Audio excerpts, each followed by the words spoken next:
Hi, this is Ms. Sadi from European High School, and we are finishing our video lecture on the Mongols. We're going to talk about the decline of the Mongol Empire in two places, and that decline, there's going to be some similarities and some differences. So oftentimes we ask, Mr. Hammond and I ask you guys to do little skill drills where you compare and contrast places. Usually you have to use two different chapters to do that, but in this case, this would be a really nice comparison to make because technically in two different regions. So Persia is part of Southwest Asia, China is a part of East Asia, so you could look at their decline and look for similarities and differences. So we'll start with Persia. And first thing I want you to know is that Persia is going to have a lot more trouble. They're both going to have economic troubles. It's going to have a lot more trouble economically because they never had paper money to start with. So you have some overspending, some overexploitation of the peasantry. They're already burdened, and so they're trying to bring in revenue. They're trying to bring in money, and so the government does this by trying to order all of the subjects to accept paper money, which they had never used. Now, the way that paper money used to work in the past, because we think about our paper money, our dollar bills, if you send a dollar bill into the government now, they'll send you a fresh dollar bill back. But the way that money originally worked was that the government held a certain amount of bullion or silver or gold. And if you gave them the paper money, they would give you that amount of bullion. And that was the idea. So the government had to keep in its possession enough gold or silver where if you turned in the paper money or the note, they could give you that amount back. And nowadays it doesn't work like that, so don't get confused about our money. But okay, so the thing is, in Persia, people weren't used to or accustomed to accepting paper money, and so when the Ilkhan ordered this, people instead of allowing people to purchase goods with this potentially worthless paper money, shopkeepers and merchants decided to just not engage in the marketplace, and so people closed their shops rather than accepting paper money. This was such a miserable failure that the Ilkhan eventually had to rescind or take back his order.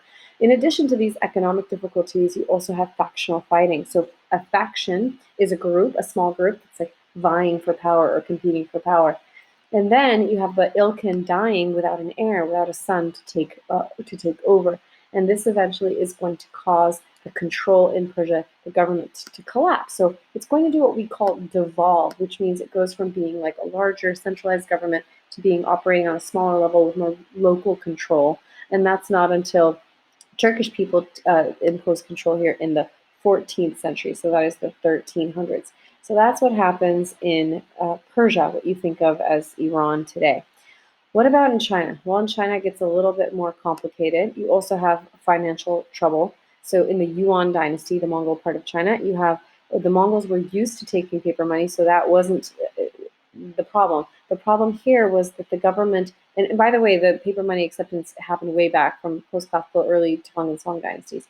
So they weren't keeping adequate reserves or enough bullion to back up the paper notes. So people lost confidence in paper money, and that led to something we called inflation, where people don't believe the money is worth what they think it's worth, and so they demand more money, and that's going to cause all kinds of other problems. You also have factions and infighting here. You have assassinations, you have civil war, and on top of that, you have bubonic plague. So those same roads that we talked about that facilitated Eurasian integration also are going to help spread a disease that we'll be discussing a lot more in chapter 22. When it eventually reaches Europe, it's going to be called the Black Death. You probably learned about it in middle school. It causes these big buboes or like big things full of pus ooze out of your body in areas like your groin and your lymph nodes.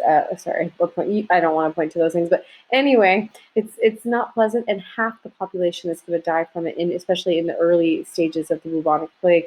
So that is going to further lead to discontent among the Chinese populace.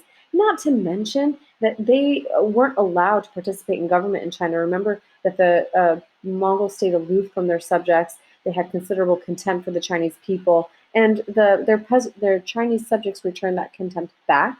And so you're going to see a lot of peasant rebellion break out. You're going to see peasants take over Khambalik, which of course is the Mongol capital inside of China.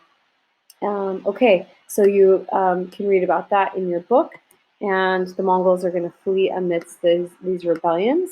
You have surviving Mongol Khanates that continue for a little while. The Khanate of Chagatai survives for a little while, and the Khanate of the Golden Horde continues for a little while. And so you have some continuities.